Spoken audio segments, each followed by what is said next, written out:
Hello, this is Derek from Sports Info. Can you hear me okay? Yep. Mm-hmm. Yep. Yeah. All righty. The team just got off the practice court here, so I'm going to turn it over to Coach to recap the other night and lead us into Big Ten play. I thought the other night that we played collectively about as good as we played all season. I thought especially the first 25 minutes, both defensively and offensively, I thought we were really locked in. I was impressed with the maturity of our guys coming back from Christmas, especially after an emotional Missouri win, and you're bringing them back and you're practicing on Christmas Eve and Christmas. But we're older, and I certainly think that helps. But I thought the guys were really locked in, really dialed in, played really well. I thought that the last 2 days we practiced really well. I think, obviously our leadership's been really good. We made the decision, myself and the three captains together, to add Ray, who's been leading anyway, as a fourth captain. We did that officially today. So I just think those guys are in a good place right now mentally. Obviously each game's different, and that's why you play them. But I do like our mindset. I like the progress that we've made. I still think we can get better, but I think we're certainly entering league play in a good place mentally and physically, and now we got to go out and play good basketball. Questions? Well, I'll kick it off, Coach. This is Lauren. When you walk into a hornet's nest like this, crowd will be agitated probably by the possibility of Harbaugh being there. Do you engage the players at all on that subject, or you just pay no attention to it? Well, they're aware of it, obviously, because it's been on social media and all those different things. But our guys are used to playing in big games, especially with an older team on big stages against good teams like Michigan and environments like that. And, we always say the louder the better. The more people, the better. The louder the better. The bigger stage, the better.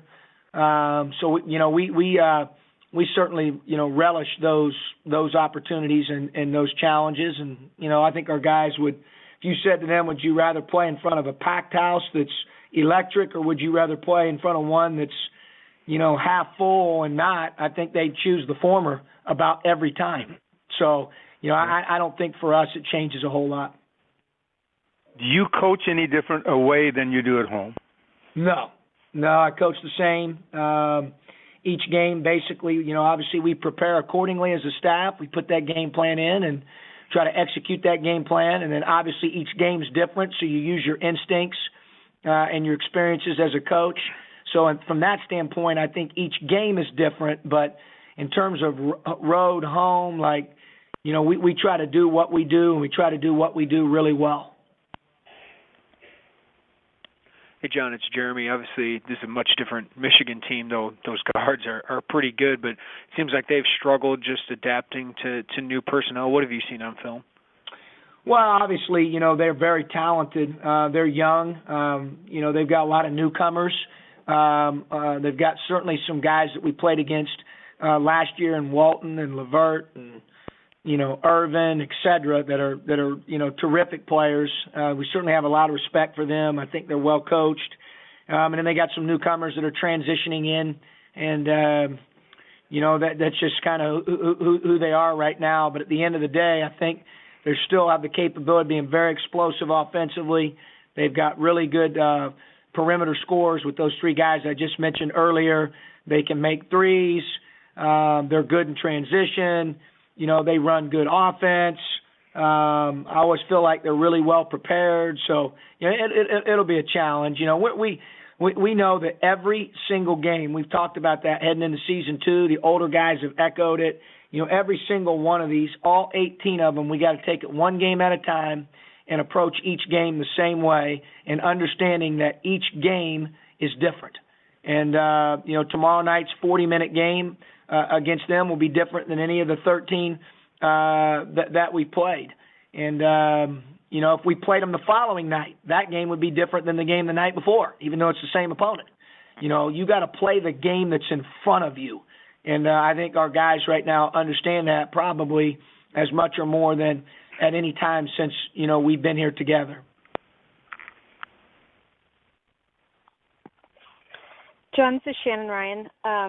As far as Malcolm Hill goes, what do you tell him, or how do you coach him about finding ways to become more consistent, and where is he in terms of just his maturity compared to last year?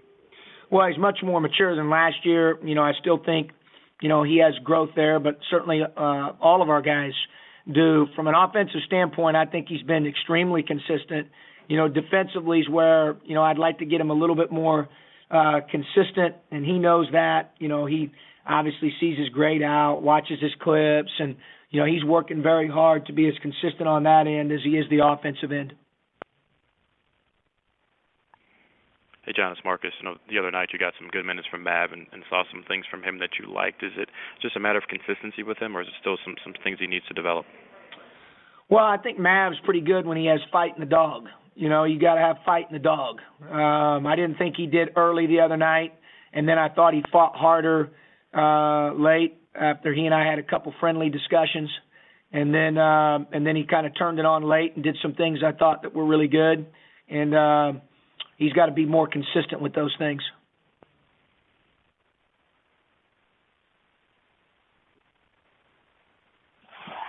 What are your thoughts on the Big Ten in general? I know people have looked at it as a lot of upsets have happened, but do you see it as a league that's kind of wide open?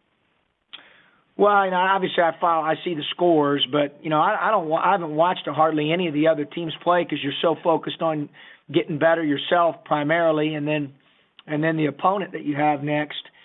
I follow that because it comes across my phone, but other than that, our focus has really been on ourselves and controlling what we can control.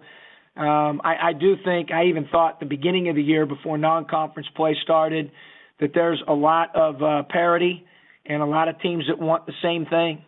So it's going to make for certainly an interesting race.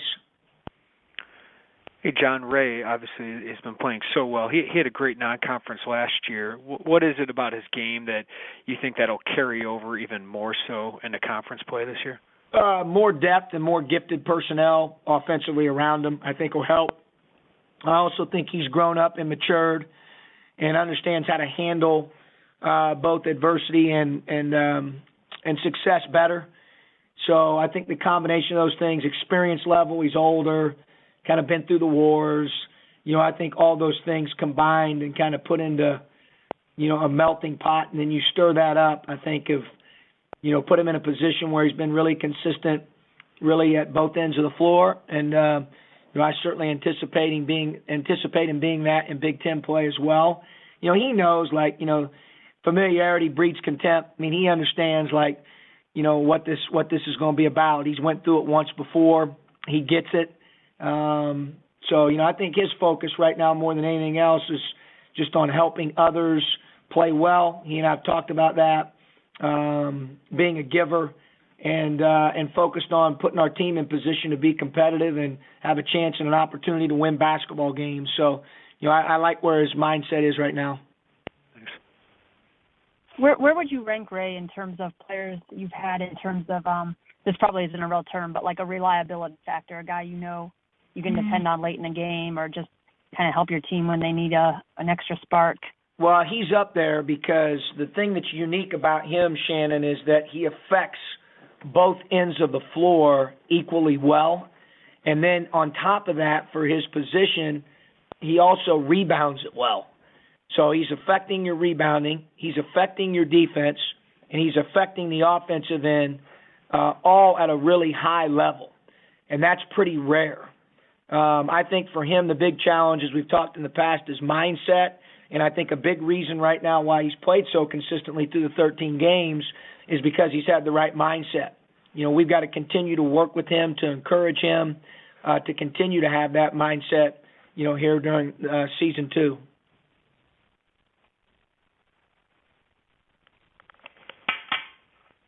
Anything else for Coach? Okay, thank you, guys. Thanks, guys. See you up in Michigan. Sure. Thanks. Safe travels.